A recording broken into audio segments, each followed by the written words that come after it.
Well, in chapter 30 of the book of Numbers, we're going to learn about vows, making a promise or commitment.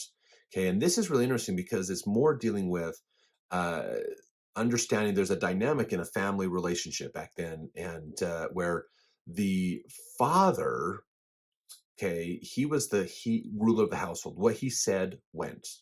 Okay, and it didn't matter what anybody else said. If he overruled you, you were overruled, basically. And he was kind of a supreme authority for the family, basically. And that was a very common thing to have. Now, when sometimes women would want to make a promise or a vow or an oath, and so this is understanding if a woman makes an oath, can her father overrule that? Okay, because they were, again, women were typically seen as not being able to have a lot of their own choice. They had to make decisions based upon the male members that were responsible for them, which usually the father or a husband, or if the father was dead, it was the oldest son, basically. So let's look into this, okay? So vows and oaths must be kept. Fathers may disallow vows of daughters. Husbands may disallow vows of wives.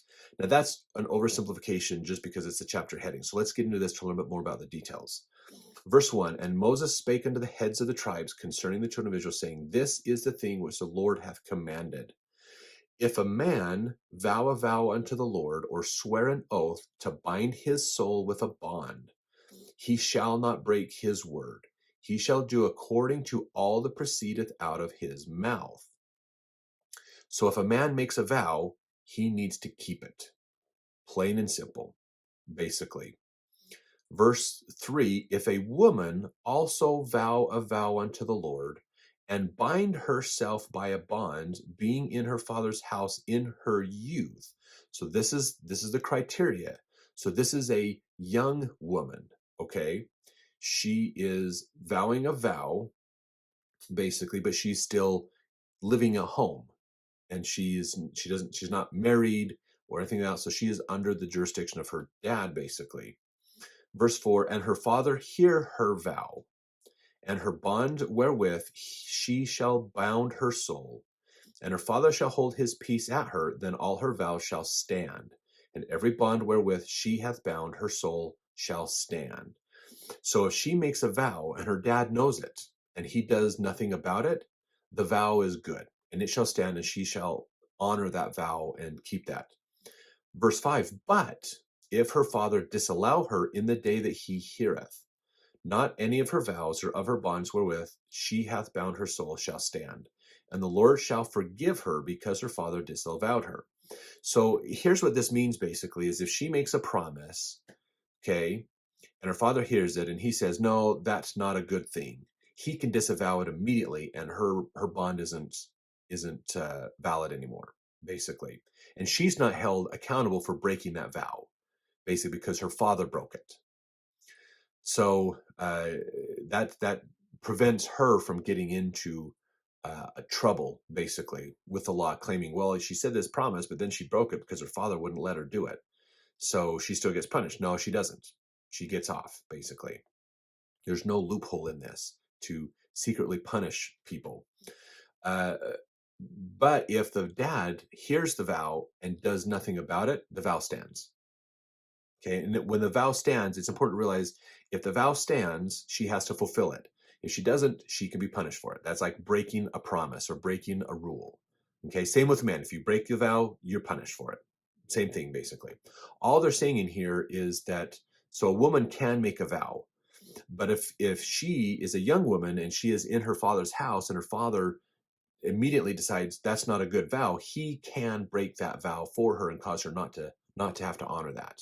Okay, so when a vow was made, it was like signing a contract. Okay, so think about this in modern terms. This would be like signing a contract. So what they're saying is a young woman who is living at home is can sign a contract, but if her dad immediately after she signs it says it is null and void, then the contract is done. The contract is void, basically. That's what they're saying there. So the dad can get his daughter out of contracts immediately if he thinks they're not going to be a good thing. Okay. Now, if a man set a contract, he has to fulfill it. So he can't get out of it. But women have this opportunity with their dad or the man that's leading them, that's not leading them, I should say, but more responsible for them, uh, has a say in this as well. So I wouldn't necessarily see this as a bad thing for women. Okay. Um, okay. So let's see. Verse 6. If she had an at all an husband, when she vowed or uttered out aught of her lips, wherewith she bound her soul, and her husband heard it, and held his peace at her in the day that he heard it, then her vow shall stand, and her bonds wherewith she bound her soul shall stand. So now this is getting to another situation: is what if the woman is married? So it's not her father that she's dealing with; it's her husband. If she makes a vow, the husband hears it and does nothing about it, the vow stands. Okay. Verse 8, but if her husband disallowed her on the day that he heard it, then he shall make her vow which she vowed, that which she uttered with her lips, wherewith she bound her soul, of none effect, and the Lord shall forgive her. So again, if the husband says, no, that's a bad vow, I'm not going to let you do that, then the vow is off. The contract is null and void, basically, instantly. And she's not held accountable for breaking the contract. That's important because it wasn't her. Maybe she wanted to make that vow. Maybe she wanted to make that promise to that person for something. She wanted to sign that contract to do this, and she had full intentions of honoring it.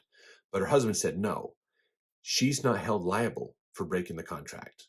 So there's not this little sneaky punishment that is done on women. Okay, they're let go of that. That's a very important thing to understand. Okay, this isn't, in a way you could look at this and say, okay, this is in a way kind of a punishment for women because they can't, their husband, it doesn't matter what the woman says, the husband can break the vow only in this specific moment. The husband can't come back a week later. If he didn't hear her make the vow, he can't break it because it's only saying in here, if he hears it when she makes it. If she makes a vow outside of him, it's different. She has to honor that. But if she makes it in his sight, she can get out of it, basically. So you could make the inference that maybe the assumption is that women can't think for themselves all the way. So this is where the men have to help them a little bit. You could make that inference in here, but I don't think that's an accurate one, honestly. In reality, I think this is actually more lenient toward women because it's not saying women can't make a vow. It's saying that if they make a vow with their husband around, the husband can get them out of it. So in a way, it makes it easier for women to not be held accountable for their vows because if they're going to make a vow, they have to have that thought: do I make a vow with my husband around or not? If I make it with my husband around, he can pull me out of this if it's a bad choice. So it gives them an extra opportunity to get out without being punished as well. For the men, it's pretty straightforward. You make a vow, you keep it, or you're punished. Simple. For the women, you have a way of getting out of vows, basically. So in reality, I'd almost look at this as more of a positive for women than a negative. And hopefully that makes sense. If that doesn't make sense, put your thoughts in the comments about that. And we'll see if we can discuss it more there. Okay, verse 9. What if she's a widow? Okay, this is interesting because this changes things. If you are a widow, you don't have a husband or a dad to work with you. So you're kind of on your own. So let's learn about this. Verse 9, but every vow of a widow and of her that is divorced, wherewith they have bound their souls, shall stand against her. If she vowed in her husband's house or bound her soul by a bond with an oath. Okay, so now here's the thing. If she's a widow, it stands. Kind of the same as a man, basically. All right? So now we're looking at it, if her husband heard it. So verse 11, her husband heard it and held his peace at her and disallowed her not, then all her vows shall stand, and every bond wherewith she bound her soul shall stand. So again, if her husband hears it, does nothing about it, it stands. No problem. Verse 12, but if her husband hath utterly made them void on the day he heard them, then whatsoever proceedeth out of her lips concerning her vows or concerning the bond of her soul shall not stand. Her husband hath made them void, and the Lord shall forgive her. So again, the husband, if he hears it, he can disavow it, basically. Verse 13, every vow and every binding oath to afflict a soul, her husband may establish it, or her husband may make it void. But if her husband altogether hold his peace at her from day to day, then he establish all her vows, or all her bonds, which are upon her. He confirmeth them, because he held his peace at her in the day that he heard them. But if he shall anyways make them void after that he hath heard them, then he shall bear her iniquity. So that, again, this is a reminder, if the husband doesn't do anything about it in the day he hears it, the vows stand. He has to follow the vow as well. He's bound to follow those. He can't come back, like we just learned in verse 15, and go, you know what? I thought about it for a few days. I don't want that around. He can't break it. If he does, he is the one that is punished, not her. She's not the one promised that's punished for it. He will take upon that iniquity. So verse 16, these are the statutes which the Lord commanded Moses between a man and his wife, between the father and his daughter, being yet in her youth in her father's house. So again, I wouldn't look at this as a negative for women. I would say this is a positive for women, because it gives them an opportunity to get out of things if they want to. And I think there's almost a loophole in benefit of women in here, in a way, if you will. But to put in the comments, what do you think? What would happen in your life today if this rule was followed? What if your husband could take any contract you make or any agreement you make and cancel it, or your dad? So just consider this and realize in today's world, we kind of have this, actually. Not so much dealing with women, but dealing with minors. Okay, a minor is not allowed to enter into a contract without parental permission. So until a person turns 18, which 18 is the legal adult age where you can enter contracts yourself, until then, you have to get parental permission. You can't have a minor enter a contract. So if a minor goes out and signs up for a service and they're a minor, they can basically say, I'm not going to honor that contract anymore at any time, because they can't actually legally sign it in the first place. Their parents have to sign it. So we kind of have something similar to this in our day and age right now, but it's not gender specific. It's more age specific, basically.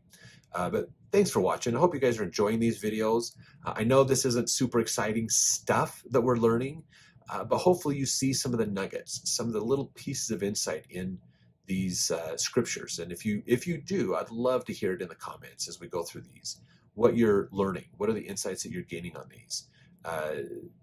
Just love to hear it, because we'd love to share and collaborate with other people as well.